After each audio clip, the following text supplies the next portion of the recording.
Good morning mga kababayan, at nakita nyo na po mga kababayan ang progress ng kanilang bahay nila Princess po. So si Pare Franz po ay gumagawa na ng parang bed, pre, no? Bed na pwedeng upuan. So double purpose na po siya. So kita nyo po, nakapintura na dito at dito, ayan. At si Pare Franz at si Pare Doy ay nasa loob. Titingnan, pre, nabilhan mo na yung roller, pre? Meron na ikabit na rin? Wala pa. Wala pa? Kagabi ko lang nabili. Ah, okay. Sir kasi, para kay kaibigan Dexter, tulog si kaibigan. Ganda! Kaya sabi nila, may tag 2,000 daw kayo. Halika kayo! Birthday to you! Nakakatuwa! Tawa ka rin. Laban lang, ganyan talaga. Ay, ito kay Kuya!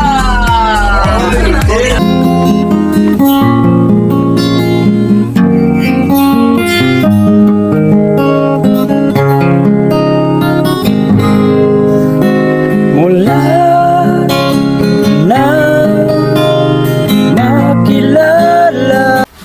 So ito, naka-primer na rin yung pintuan. Ayan, naka-primer na rin yung pintuan. Lalagyan to ng... Uy, pre! Namiss kita. Parang ang tagal nating hindi nagkita. Ayun mga roller para sa ating drawer. O para dito yan, papakita natin. Para dito yan, pare, di ba? Wow. Yan na po yung kabuuan. So ito, para medyo smooth yung paghila niya, smooth. So lalagyan ng roller yan. Coaster. Roller coaster. Oh, dito ang ginagawa ni pare dito. Ay, sorry, pre. Ayan. Oh. Para bang mulmul. Nasarahan si Commander. Ayan. Akala ni pare, yun na yun eh. Oh, ayan. Nililiha po. Nililiha yung pinakapintuan. Nililiha para smooth na smooth po yung pagkapintura niyan. At magandang maganda. Di ba pare? Oo daw. So ang pintura natin, kumpleto pa ba sa ano? Sa lahat, pre? Kumpleto man. Yung puti? Primer na pa. Kumpleto pa? Sige. Yung baga, ang medyo ko lang yung pang-finish na. Pag-finish na lang? Oh, yung pang-finishing na lang yung kailangan nating bilhin. So ang ginagawa po ni pare ay kakaiba ito eh. 'Di ba, pre? Kumpleto ka na sa iyong mga kailangan? So next naman ay doon na tayo. Sa kabila, sa baba. Yun po yung project natin. Kasi ito ang gagawin. Ito po yung ano ni Ma'am Jenny at Sir Efren na gagawin para sa pwedeng upuan, pwedeng katre. No? O para yung space doon para sa area ni Princess, pwedeng mahigaan doon sa ibaba. Dito, papakita natin. Dito kasi, yung ginawa ni Pare Franz, pwede siya magiging katre. Napupold siya ba? Foldable. Yung foldable siya mga kababayan, na pwede siyang tutupiin o ipupold at saka pwede siyang magiging upuan. So ganun ang purpose. At tapos meron pa tayong mga ilalagay dyan na mga kapangyarihan, na mga design dito. Tapos ito na primer na. Primer. Ito yung malaki. Malaki din ang tatrabahuin sa pintura, mga kababayan. So ito sa primer, naka-primer siya. Tapos kasunod nito ay yung pinakakulay na po na gusto natin dito sa pintuan. Yung gusto ni Princess. Baka pink. O blue. Maganda, no? Ito yung nakakaano ng space ba, no? Nakaka-less kasi ito, isipin mo, malalagyan ng Ito malalagyan ng mga damit, mga kailangan na sapatos. Kunwari dito sapatos ni Princess, mga sandal, kung ano pa. At yung higaan. Sarap, no? Ang ganda nito mga kababayan. Basta pagkatapos nito mga kababayan, mailagay na yung ginawa ni Pare Franz dito. Makikita nyo na po kung ano ang ibig kong sabihin.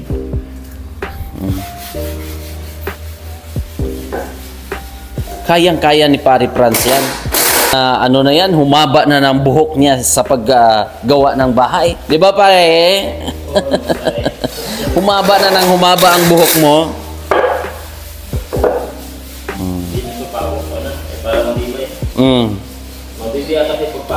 Oo, tsaka nilalagyan ni pare ng ano yan, glue. Natin wala. Cookie kayo. Ganda. Maganda. Gamit na gamit. Gamit na gamit talaga. So, yung isa, kulay pula. Meron pa yun, di ba? Ito na nga yung kuhanin niya. Bala. Bala. Dami nun, no? Yung adapter. Kaya thank you so much po kay Sir Efren. At siyempre, thank you rin kay Sir Pat. Nagpadala siya ng 30,000 para sa root canal. Kasi ang root canal ay tig 7,000. So, tatanungin natin si ate doon. Saan ba si ate? Tara, dito tayo. Asa mama mo? Te? Asa si ate? Ayun si ate.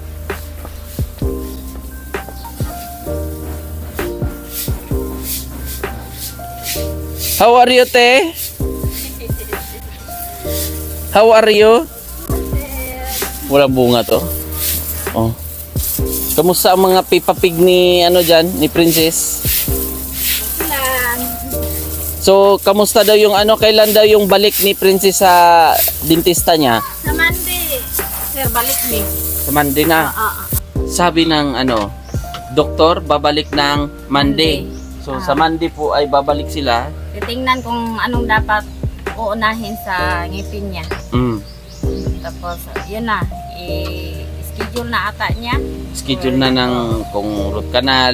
Pero ang posible niyan, ang root canal siguro ang mauuna. No? Siguro. Tapos, susunod na yung mga bubunutin, kung kailangan bunutin.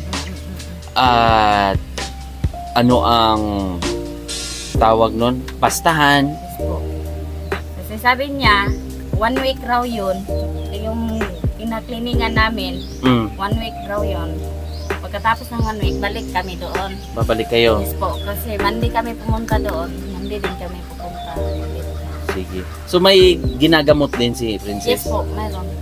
Mayroon pinaano sa kanya para gagaling daw yung mga nilininis. Oo. Asan na si Princess? Princess? Oh, kamusta ang ngipin mo? Dapat tingin nga. Dito sa ilalim, marami pala tong ano eh. Marami ka palang mga sira talaga sa ilalim. So anong gamot ang nilalagay dyan? Ano po? Cream, parang cream, ginaganon? Ano po, mouthwash nila? Oh. Sa akin, required po ng doktor. Oo. Tapos ilang week daw yan? Yun yung 2 weeks. After 2 weeks po, balik daw po kami doon kasi titingnan daw po ulit kung meron daw pong napasok na ano po, i-cleaning daw po niya ulit. Then doon na po malalaman ko ano po namin sa ngipin ko po. So huwag ka munang kumain ng bayabas. Baka masiksika ng mga buto. Baka mapasukan, so cleaningan ulit, no? So tapos, ngayong Monday ate, ate. So Monday kayo babalik. Yes po, patingin ulit sa ngipin niya. Oh, sabihan niyo ako, may sobra pa naman doon na pera. Ngayon, sabi ni Sir Pat, kasi yung sponsor na yon, yung 20,000, kay ano yon? Kay Tita Pima. So, nagpaabot din si Sir Pat ng 30,000. Kung ano man ang kailangan gawin, sabihan nyo lang ako agad para maihatid ko kung magkano, anong unahin, anong kailangan, para maayos talaga yung ngipin mo. Ha? At agahan nyo lang doon. Po, agahan namin doon. Kasi may x-ray naman kayo, doktor yan, ng dentista, kung anong mga dapat gawin niya, ganun lang naman yan. At magaling yun, yung dentista na nirecommend namin sa inyo. Ha? At tingnan natin kung anong advice ng doktor para sa ikaka-smile mo ng ano ka na ba? Yung confident ka na. Kampante ka nang mag-smile sa mga classmate mo. So, kamusta doon sa school? Nag-register na po ako doon. Ano na po, puntahan na lang po namin para po sa payment po. So, may binta muna natin ang baboy mo. Bago natin ano. So, meron naman na ipon natin. Mayroon na konti. Konti pa lang. 2,000 man yata ang down payment nun or yung reservation ba yon? Ang pag-aaral kasi, huwag ka talagang magpapadala sa mga kaibigan, kung anong mga, yun yung mga time na hihilain ka eh. Doon yung mga, tara punta tayo doon, malapit lang sa mall. Tara, pasyal tayo, di. Ano na kayo? So, ang final mo na school na pupuntahan, sa STI na, sa pinaka-downtown. Yun yung medyo malayo yun dito. Malayo, pero mas okay ang sakayan niya pag Dire-diretso. Saan ba ang sakay nyo? Doon sa may puan? sa puan. Sa puan pa? Natin lang siya ng papa niya sa puan. Mm. Diretso na yung ano niya. Kasi sa ano raw kasi dyan, Paul, hirap raw talaga ang sakayan, lalo na pag labasan na ng estudyante. Iikot pa. Hirap sumakay. Siksikan, paunahan. Sige lang. Kasi yun daw yung course na gusto. Tourism ba? Tourism talaga yung gusto mo? Basta abutin mo lang yung pangarap mo. At si kuya po ay mayroon pong ginawa. So wala siya ngayon. Oo. At mayroon pong kasi yung bahay ng papa niya na landslide ba yun konti? So inayos lang. Inayos po yun doon. Tinulungan yung papa niya.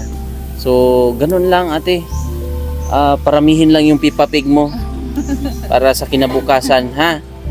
At ang average niya po ay 86 naman. At tuloy-tuloy lang. Kasi ang ganda ng bahay nyo. Yes po, sobrang ganda na. Sobrang ganda na. May pintura na. Doon sa loob, may primer na. So yun mga kababayan, dito naman, ito yung update. So binutasan na, nagbungkal na dito para sa layout. So na-layoutan na yan, ibig sabihin, papatungan na yan ng hollow block. So ang hollow block natin andyan. Tapos pantay dito, nakabili na rin ng tawag niyan, yung pretty door na sinasabi ni Franz. At yung CR konektado dyan.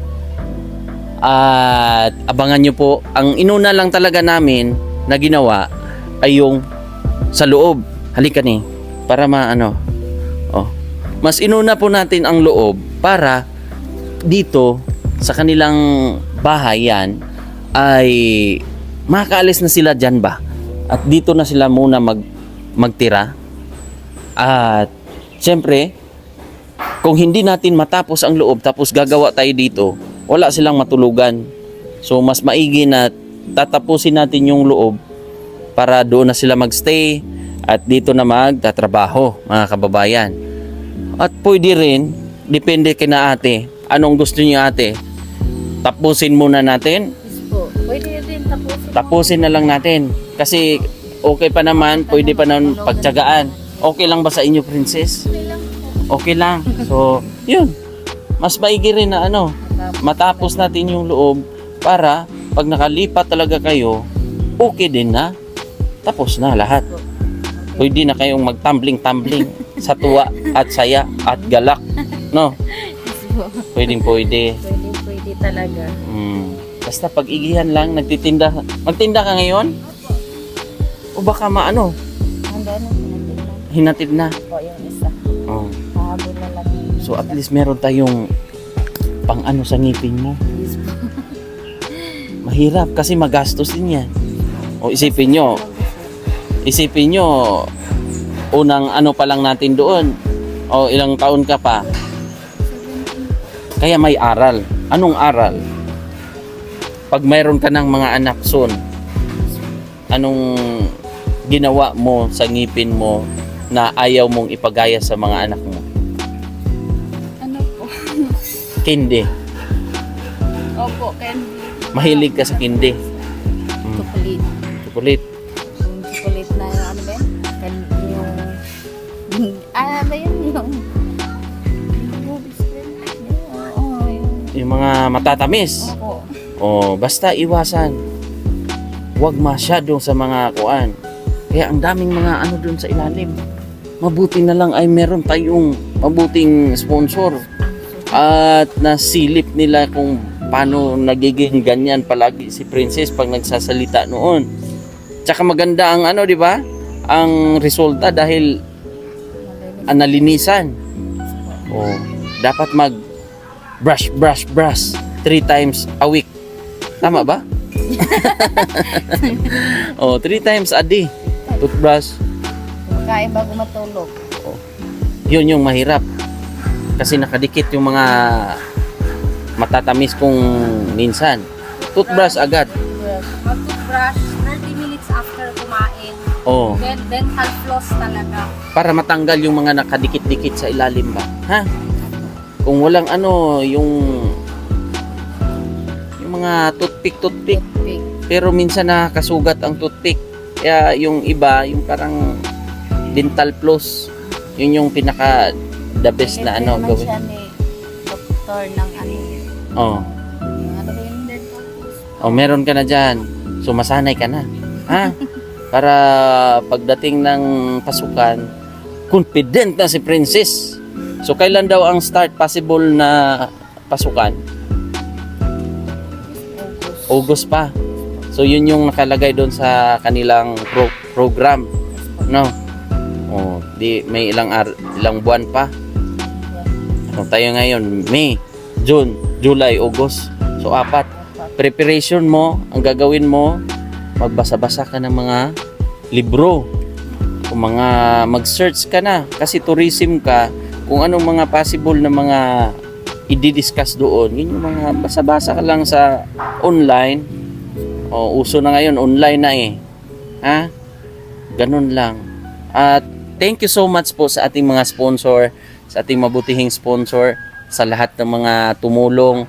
Kasi ito, malapit na tong matapos.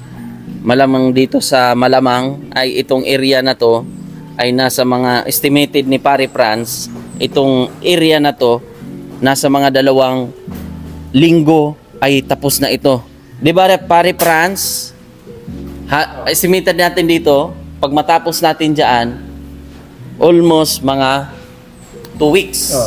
Ang tansya namin na gagawin itong extension para sa kusina, lababo, yung mga lutuan, abuhan, dito po mga kababayan. At ito na nga ay yung CR nila ay hindi pa yan tapos. So ito ay ilalagay dyan pag okay na. So kailangan pa pala ito ng tiles. So yung mga resibo lang pare ay atin lang itatago. Para pag ano, ang resibo kasi ay pagdating dito ay tinatago talaga namin. At ayan na. So yan na yung paa niya. Yan na yung saan ang may tuhod rin yan pre. Kasi may paa man. Ayan, nilalagyan po muna ng stick glue. Or anong tawag niyan pre? Stick wheel. O yun, stick wheel. Para dikit na dikit, tsaka po babaranahin ni pare. So yan o, ang galing ko no, nahulaan ko. Yan na. So double purpose po yan. Double purpose po kasi upuan na siya at the same time higaan rin yan. At ang idea na yan ay galing po yan kay Sir Efren. At dito naman nag-primer na. Naka-primer na ang kanina. dahil si Pare Doy ay liliha kanina para matanggal nga at magiging smooth. So smooth na nga naman at wala nang sagabal. Kasi pag wrap ay bukol-bukol, 'di ba pre? Bukol-bukol po yung mangyari. So, 'di ba? At least ganito na po ang resulta at ang ganda-ganda na. So, ilang pintuan na lang. At thank you din kay Ate Alori sa allowance, sa mga tulong niyo po sa pamilya ni Princess. Kasi noon, siya po talaga ang sponsor, nagbibigay siya ng allowance sa pag-aaral ni Princess, mga kababayan. At nang dahil sa kanya, dahil nung time na yun, wala si Princess sa tindahan nila. So, hinanap ko at pinuntahan ko yung bahay. So, naabutan natin niya. Ganyan pala ang kanilang sitwasyon. So, yun po ay hindi ko sukat akalain na ang kanilang tahanan pala ay ganun. So, wala namang sinabi si Princess na ganun ang kanilang sitwasyon sa kanilang bahay. So, sa awa ng Panginoon, sa tulong ng ating mga sponsor, ito na po. Ito na ang nangyari. Kaganda-ganda na po. At yung naka-tiles na, sobrang ganda. Hindi man 100% na pero matatawag po itong okay na sa pamilya nila. Ayan. Nakakisami na siya sa taas. Hindi nang matulugan talaga, pero siyempre, para sa akin, hanggat pwede pang matirahan doon at pagtiyagaan. At ito, may mga ilaw rin. Yan. Para kung nandito sila, mayroon ding pwedeng mag-charge. Yan, may mga outlet din dito. At ito rin, may ilaw, 2 ilaw po. Yan. So, 2 ilaw. Tapos, pipinturahan pa po ito. Mamasilyahin or babatakan kung kailangan batakan para malinis siya tingnan. 'Di ba? Ang ganda. Kahit ganito, at least yung space, hindi man, 'di ba sabi ko nga ay hindi man 100% o hindi man perfect sa tingin ng iba, pero ito ay maganda na para sa pamilya nila matitirhan. At sa tulong po yan ng mga ating mabutihing sponsor na ginamit po ng Panginoon. At yun nga, napakita ko na dito, sanda na siya. Kahit papano ay hindi na gaanong, makita yung pinaka-yero. Kumbaga, natatakpan na yung yero na sa ibabaw. Tapos, dito sa baba naman yan, naka-high ceiling naman siya. So, parang design na lang din dito sa taas. Di ba pare? Parang design na rin siya ba, no?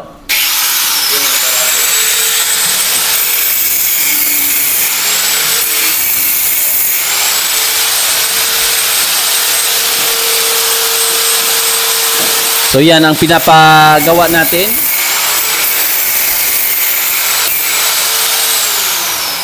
Napupold po yan mga kababayan na upuan at pwede na rin magiging cut tree. So abangan nyo po yan sa susunod nating vlog dito kung ano po ang magiging resulta, kung ano yung ginagawa ni Pare Franz.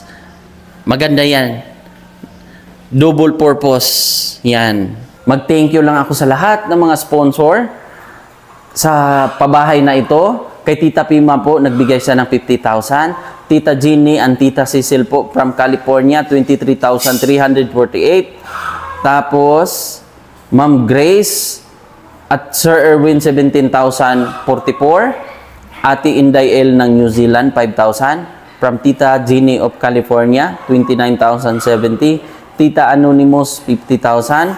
Tapos, 5,791 from Ma'am Diana and Gilliard Kudiamat of California, USA. Ate PG, 2,892.50.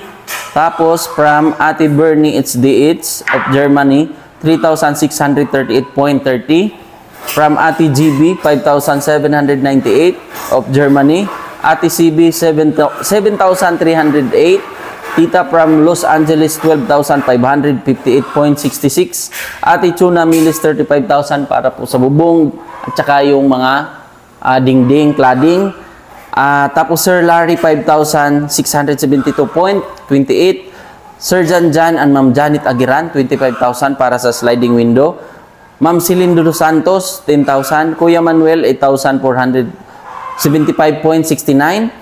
Kuya Manuel, yung pangalawang padala niya po, 5,569.39. Tapos, kay Sir J and Ma'am Cynthia of Katmon, Cebu, 2,500. Tapos, sa anonymous natin, 12,282.51. Para naman sa pintuan, Ate Alori, sa walang sawang pagtulong, pagsuporta, nagpadala siya ng 11,433.02 para sa pintuan. Tapos yung sumunod para dito sa kwarto, 8,000. Ate Maala Liwanag Yalong, 16,713. Ma'am Janet Aquino Yamada of Japan, 5,018. At Ma'am Henrisa at Trevor Overton of Australia, 5,000. Ma'am Sir Janjan and Ma'am Janet of Toronto, Canada, 11,970. From Tita Jeannie of California, 45,784.